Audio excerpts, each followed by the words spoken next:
Então eu escrevo campo elétrico aqui, aí no lugar de integral de dA eu escrevo a área, 4πr ao quadrado, corta 4πr ao quadrado com 4πr ao quadrado em cima. Sobra então para mim que o fluxo elétrico, através de uma superfície fechada, depende apenas de uma carga interna e da permissividade elétrica do meio, beleza?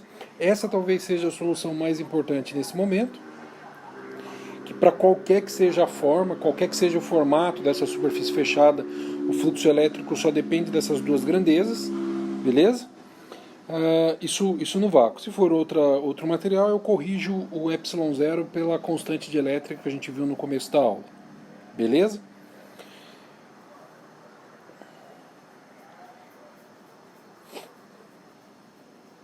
Pessoal, o importante aqui é mencionar é que qualquer que seja a forma, o fluxo elétrico vai ser dado para essa expressão, beleza? Então dá uma olhada aqui. Apesar da gente ter resolvido para a esfera e a carga ser esférica, se eu pegasse uma carga cúbica e resolvesse ela para uma superfície cúbica, ou se eu pegasse uma carga esférica para uma superfície cúbica, a solução sempre daria a mesma coisa. A solução é descrita pela carga interna dividido pela permissividade elétrica do meio.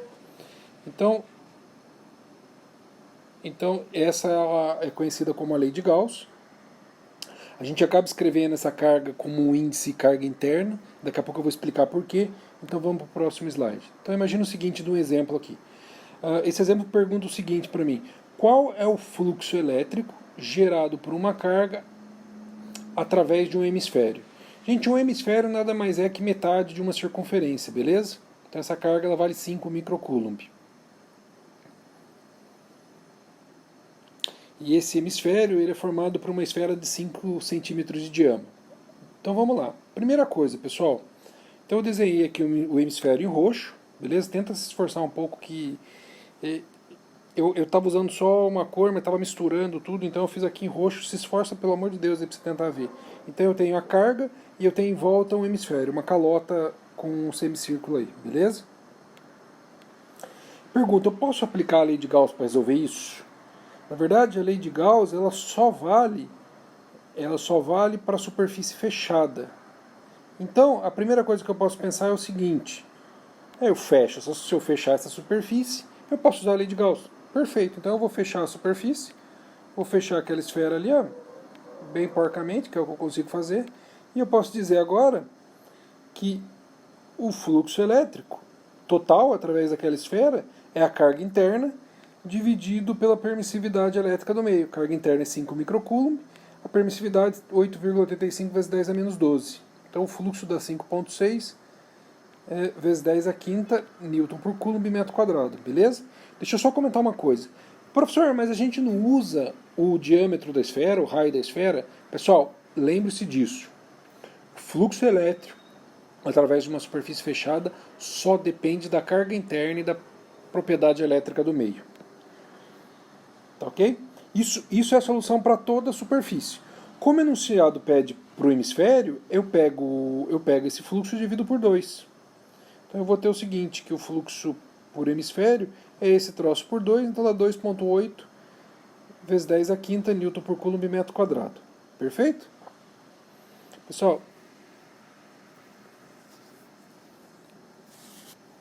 é importante observar que o fluxo ele independe do tamanho e da forma, tá? É isso que eu deixei anotado para vocês anotarem depois no caderno, para quem está fazendo a anotação. Então tá aí, pessoal. Então dá uma olhada aqui, ó, o que eu estou querendo dizer. Então imagina que eu tenho no lado direito da lousa aqui, uma carguinha. Primeiramente eu coloquei uma superfície circular que eu chamei de S1, uma retangular que eu chamei de S2 e um formato aleatório que eu chamei de S3. Então eu vou desenhar as linhas de campo que saem da carga. Pessoal, se essas três superfícies forem fechadas, o que vai acontecer é que o fluxo elétrico total sobre S1 é igual ao fluxo elétrico sobre a superfície 2, que é igual ao fluxo elétrico sobre a superfície 3, que é igual à carga interna dividido pela permissividade elétrica. Perfeito? Eu estou admitindo vácuo, por isso que eu estou usando ε0. E agora a pergunta que eu vou responder é o seguinte: por que carga interna? Por que a gente escreve carga interna? Dá uma olhada agora se eu colocar uma carga externa. Dá um bisu o que acontece. Então eu vou colocar uma carga externa e vou desenhar a minha superfície fechada aqui, o meu cubinho. Então, Vou desenhar as linhas saindo da carga. Então eu vou ver o seguinte, ó, vai existir uma linha que vai lá para o cubinho, outra por diante. Percebam que essas linhas vão entrar para dentro, vai haver um fluxo nessa face do cubinho, nesse lado do cubinho, que é de fora para dentro. E esse fluxo de fora para dentro a gente diz que é um fluxo negativo. Só que essas linhas elas continuam e elas vão cruzar o cubinho saindo. Nenhuma linha para, ela sempre vai para o infinito. Então ela entra de um lado, sai pelo outro, entra de um lado, sai pelo outro, entra do lado, sai pelo outro. O que vai acontecer é que agora essas linhas do outro lado vão sair de dentro para fora. Eu gero um fluxo agora que é positivo. Gente, o fluxo elétrico total, somando esse fluxo de um lado e do outro, vai resultar para mim num fluxo elétrico que é nulo, quando eu fizer o balanço disso, beleza? Todas as linhas que vão para um lado terminam do outro. Então, dá uma olhada agora. Já que o fluxo depende do sentido, depende ele pode ser tanto positivo como negativo, como ele é um escalar. Então, dá uma olhada agora se eu pego uma carga positiva e uma negativa. Duas cargas isoladas, tá, pessoal? Desenhei próximo, mas estão isoladas. Então, desenho uma superfície fechada em volta da carga positiva. As linhas vão cruzar. Elas vão cruzar de dentro para fora. A carga interna é positiva, o que resulta para mim num fluxo positivo. Perfeito? Se a carga agora interna for negativa, o fluxo é de fora para dentro. Como é de dentro para fora, aliás, tá errado aqui, deixa eu corrigir aqui, ó. Como aqui é de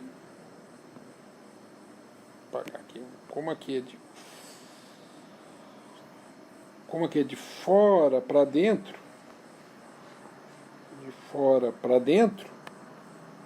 beleza? Como é de fora para dentro, eu vou ter que a carga interna é negativa, no caso, e o fluxo elétrico aqui ele é menor que zero, ele é negativo também. Então dá uma olhada nesse exemplo aqui, ó. Então, imagina que eu tenho um pacotinho de cargas. Então aqui eu tenho duas positivas, duas negativas, o valor dela é menos 3, a outra 3, a outra 5, negativa, a outra 4 positivo. E eu pergunto para vocês o seguinte: se essa superfície roxa aqui for fechada, qual é o fluxo elétrico através dela? Beleza? Pessoal, vamos primeira coisa. Para eu saber esse fluxo, já que a superfície é fechada, eu posso usar a lei de Gauss, mas eu tenho que saber qual que é a carga interna a esse negócio. Então eu faço um balanço de carga, eu vejo qual é a carga líquida interna. Menos 5, com menos 3, com mais 3, com mais 4. Então a carga interna líquida é menos 1 microcoulomb. Como a superfície é fechada, eu venho e uso a lei de Gauss. Carga interna líquida por ε0, supondo que é vácuo. Então vai ficar para mim que a carga interna é menos 1 microcoulomb dividido por 8,85 10 a menos 12. Então o fluxo elétrico ele é negativo. Se ele é negativo, ele é de fora para dentro, beleza? O resultado líquido sobre essa superfície. E ele dá menos 1,1 vezes 10 a quinta newton por coulomb metro quadrado. Beleza?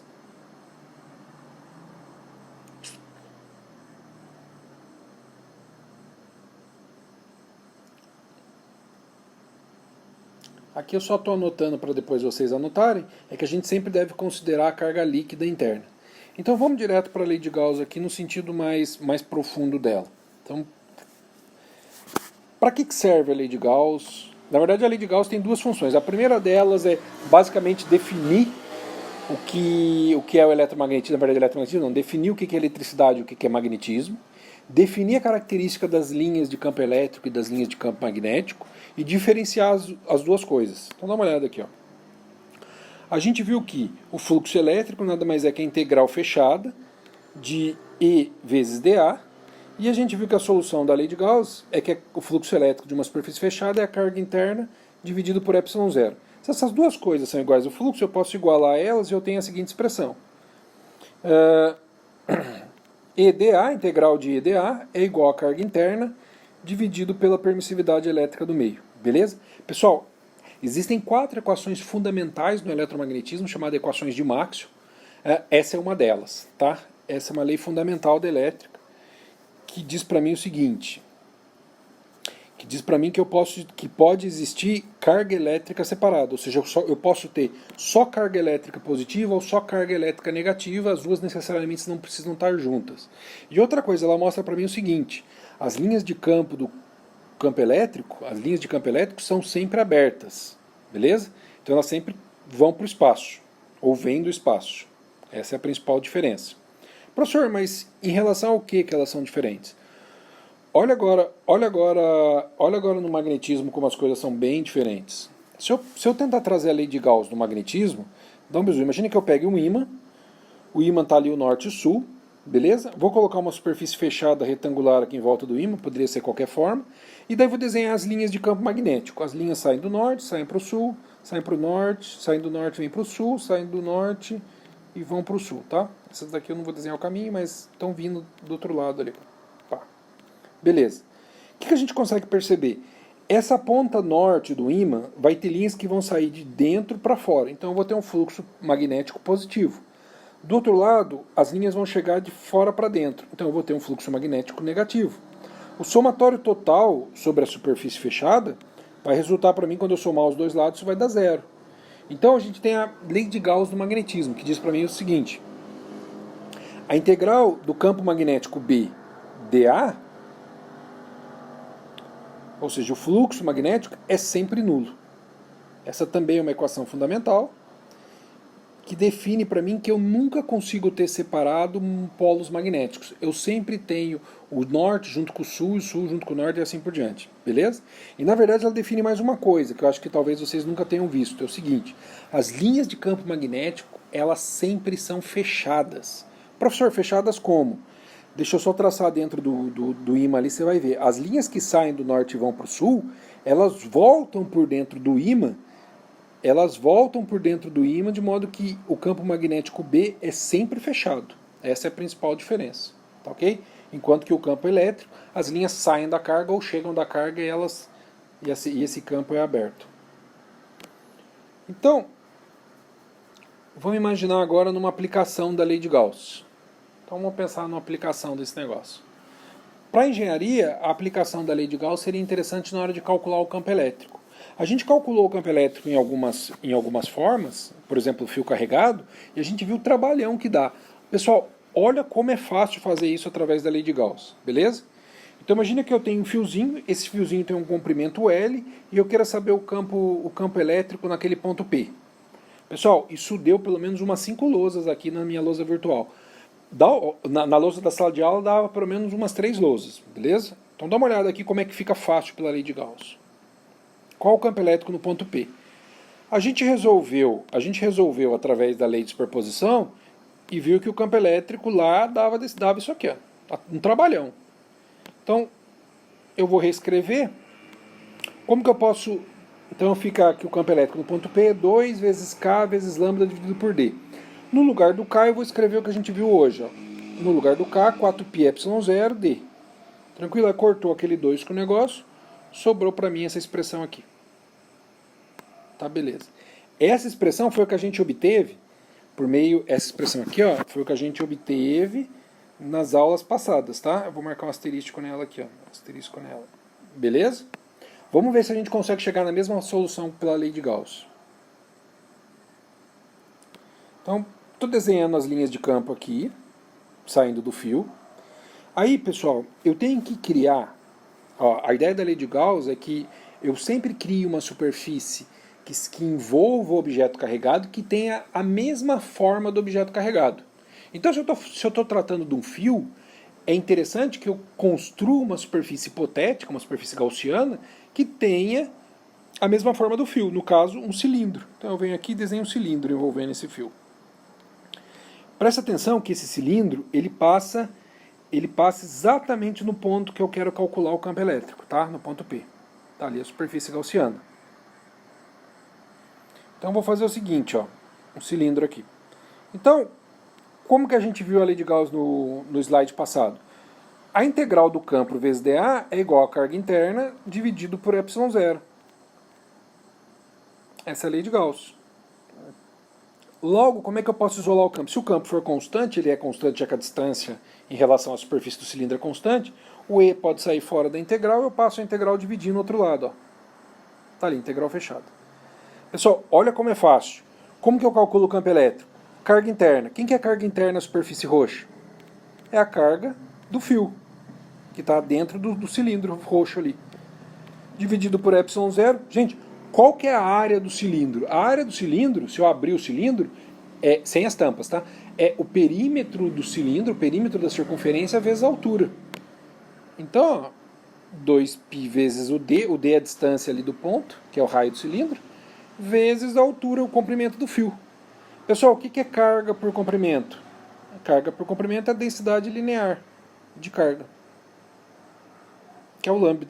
Então é o campo elétrico no ponto P pela lei de Gauss. 2πd sobre ε0. Gente, compara. Aqui a gente usou, fui explicando, usei duas linhas explicando. A gente calculou o campo. Olha, a equação é exatamente a mesma que a gente obteve sofrendo pra caramba através da lei de superposição. Tranquilo? Olha um outro exemplo aqui. Campo elétrico nas proximidades de uma placa carregada. Tá? Então imagina que eu tenho uma plaquinha carregada, tá ali a plaquinha, uma carguinha positiva distribuída nela. Ela tem uma área A e uma carga Q. E eu quero saber o campo elétrico bem próximo à placa, num ponto P. A gente viu também, eu mandei essa solução para vocês pela lei de superposição, pelo método de superposição, e a gente viu que o campo elétrico nessa condição é sigma, que é a densidade superficial de carga, dividido por 2 ε0. Então vou usar a lei de Gauss e vou ver se eu chego na mesma solução. Então desenho as linhas de campo, ó, saindo da placa, dos dois lados. Então eu crio uma superfície que pegue todas as linhas. Pronto, criei uma área desse lado aqui. Peguei todas as linhas? Não, eu tenho que criar uma outra na outra área também, ó, do outro lado. Então as linhas vão cruzar o outro. Essas duas áreas em roxo têm a mesma área da placa. É uma superfície gaussiana na placa. Então eu vou usar a lei de Gauss aqui. E é igual a carga interna dividido por ε0 integral da área.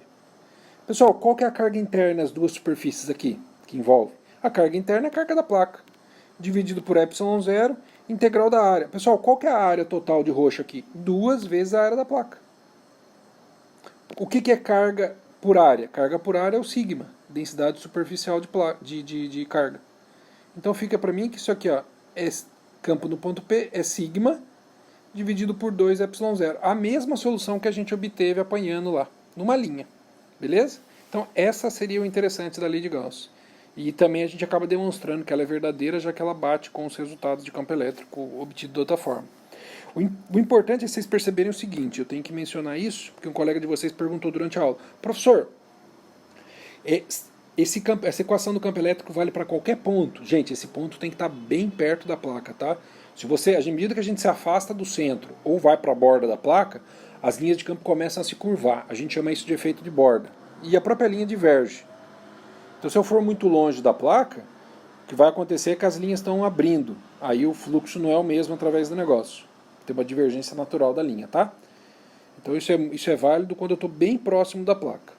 Professor, mas então se tem uma validade muito estreita, para que eu uso? Para calcular capacitor, o campo elétrico em capacitor. Então a gente vai ver um exemplo aqui, ó. Então para a gente usar esse negócio, vamos ver um exemplo aqui. Então imaginemos que a gente tem um capacitor. Capacitor nada mais é que um dispositivo que armazena carga elétrica. E ele é formado por duas placas planas carregadas com uma carga igual, tá? Como vai ser mostrado ali. Carga igual em sinal oposto. E sabendo que a separação é preenchida com vácuo, determine o campo elétrico no meio ali entre as placas. Então tá aqui as duas placas do capacitor. Gente, eu estou desenhando a plaquinha ali e já estou marcando a área. A área é 2 vezes 10 a menos 4 metros quadrados, tá? As duas áreas são iguais. Essa placa da esquerda está positiva, essa placa da direita está negativa. A carga daquela placa ali é mais 3 microcoulomb, a outra é menos 3 microcoulomb. Professor, mas como é que você carregou uma placa? Liguei numa pilha. Eu liguei no ADDP e foi carregada. Assim que eu aproximar uma da outra, vai aparecer um campo elétrico que sai de uma e converge para a outra. Lembra que uma solta a linha, a outra puxa. Então apareceu um campo elétrico ali. E imagina que eu queira calcular o campo elétrico ali no ponto P, no meio das placas. Então, vamos ver. O campo elétrico no ponto P vai ser a soma do campo gerado pela placa positiva mais o campo elétrico gerado pela carga negativa. Professor, por que somando? Gente, porque pensa comigo, ó. A linha de campo sai da placa positiva. E a linha de campo também chega na placa negativa. Os dois vetores têm a mesma direção e sentido. Então eu somo eles, ó, e isso vai dar o campo elétrico resultante. Agora, me perguntaram, senhor, mas como que eu uso aquelas equações que a gente obteve no slide passado? Aqui. Vamos usar ela para calcular o campo elétrico no ponto P. Então a gente viu que o campo elétrico de uma placa é a carga dividido por 2 vezes a área vezes ε0. Tá? Como é o módulo do campo elétrico, a gente usa o módulo da carga. Então fica ali, o campo da placa positivo. Qual que é? 3 microcoulomb dividido por 2 vezes a área. A área é 2 vezes 10 a menos 4, está marcado lá. Vezes o ε0. Da placa negativa dá o mesmo valor, porque a gente usa o módulo da carga, então fica ali 2 vezes 10 a menos 4, a área, vezes 8,85, 10 a menos 12. Então o campo elétrico de uma placa dá 8,85, 10 oitava Newton por Coulomb, da outra a mesma coisa. Beleza? Então o campo elétrico total, ele é dado por quanto? É a soma daquilo lá, aproximadamente 17 vezes 10 oitava Newton por Coulomb. Beleza? Tranquilo? Então é assim que a gente aplica as equações. A gente já obteve as equações, depois eu faço um formulário, tento fazer um formulário se der um tempo aí, mando para vocês esse formulário através de uma aula, e é basicamente pegar aquelas equações que a gente deduziu para o campo elétrico na infinidade de coisas e aplicar, e usar para calcular o campo. Eu dou a área, eu te dou a distância, você usa aquelas equações e aplica. Quer ver um exemplo aqui agora, seguindo, senhor, o que eu faço com esse campo elétrico aqui? Ó? Então imagina que eu coloque um prótonzinho nesse ponto P. Qual seria a aceleração desse próton? Pessoal, como eu sei o campo elétrico, eu consigo calcular a força. Então imagina que eu pegue o prótonzinho e coloque ele exatamente no ponto P. Vai aparecer uma força elétrica em cima dele. Pela segunda lei, se a única força for a força elétrica, eu posso dizer que a força resultante é a própria força elétrica. Pessoal, como que eu escrevo a força resultante? Massa vezes aceleração é igual... Como que eu posso escrever a força elétrica? Produto da carga vezes o campo. Está aqui. Então, a aceleração, passando a massa dividindo, fica isso aí. Qual que é a carga do próton? 1,6 vezes 10 a menos 19. Qual que é o campo elétrico naquele ponto? 17 vezes 10 oitava. Dividido pela massa do próton. 1,6 vezes 10 a menos 27 kg. Então, a aceleração do próton, colocado nessa situação, é uma aceleração brutal de 1,7 10 a 17 metros por segundo ao quadrado. Beleza? Professor, mas essa aceleração pode existir? Gente, o que acontece é o seguinte. Quando você tenta acelerar um corpo, a velocidade dele vai subindo ad eterno, até o ponto que chega próximo a frações da velocidade da luz, a 60% da velocidade da luz, a massa inercial, a massa dele vai ficando tão grande que vai ficando difícil de acelerar ele. Então, apesar dele poder acelerar com isso aqui, ele vai acelerar até um ponto. Depois disso, a velocidade dele começa a ser quase que constante. Beleza? Isso é chamado relatividade restrita. É só para mensurar. Pode existir aceleração, mas é muito difícil que ele consiga passar em 60% da velocidade da luz. Beleza, pessoal? Um abraço para vocês aí. Tem basicamente o capítulo 24 mandado. Na semana que vem a gente começa a resolver exercício e tirar as dúvidas que eu estou devendo para vocês. Um forte abraço, gente.